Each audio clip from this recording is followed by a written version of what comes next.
بسم اللہ الرحمن الرحیم۔ السلام علیکم۔ ایک بہت ہی ایمان افروز واقعہ لے کر آپ بھائیوں کی خدمت میں حاضر ہوا ہوں، ضرور سنیے گا۔ اہل اسلام شام کو فتح کرنے کے لیے مختلف علاقوں پر حملے کر رہے تھے اور شام کے حکمران عیسائی ہر محاذ پر ان کا مقابلہ کر رہے تھے۔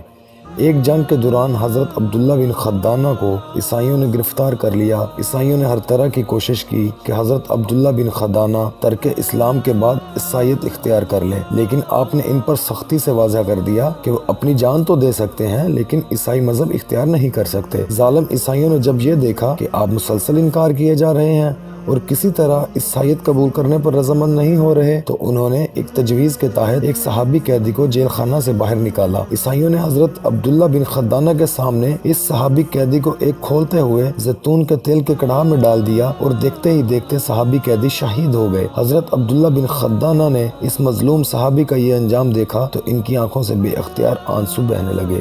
عیسائیوں نے آپ کو روتے ہوئے دیکھا تو ہنستے ہوئے کہا، بھائی تم تو ایک ثابت قدم سچے مسلمان ہو، موت کو سامنے دیکھ کر کیوں رو رہے ہو؟ حضرت عبداللہ نے فرمایا، تم غلطی پر ہو، میں اپنی موت کے ڈر سے آنسو نہیں بہا رہا، میں تو اس لیے رو رہا ہوں کہ اللہ تعالیٰ اور اس کے پیغمبر آخر الزمان پر قربان کرنے کے لیے میں صرف ایک جان کا مالک ہوں۔ کاش میں 1000 جانوں کا مالک ہوتا اور اپنی ساری جانیں اللہ اور نبی کریم صلی اللہ علیہ وآلہ وسلم پر قربان کر دیتا۔ عیسائیوں نے آپ کی قوت ایمانی دیکھی تو سخت متعجب ہوئے اور پھر انہوں نے مختلف ہتھ کنڈے آزما کر آپ کو ترک اسلام پر آمادہ کرنا چاہا۔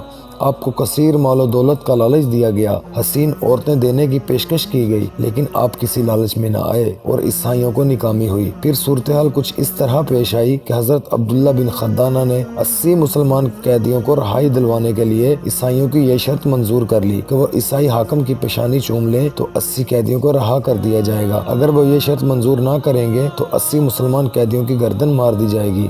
بعد میں حضرت عبداللہ بن خدانہ فرمایا کرتے تھے، گو میں نے محض 80 مسلمانوں کی جان بچانے کے لیے عیسائی حاکم کی پیشانی چومی تھی اور میرا یہ فعل بامر مجبوری تھا، لیکن میں آج بھی کافر کی پیشانی چومنے پر دکھ محسوس کرتا ہوں۔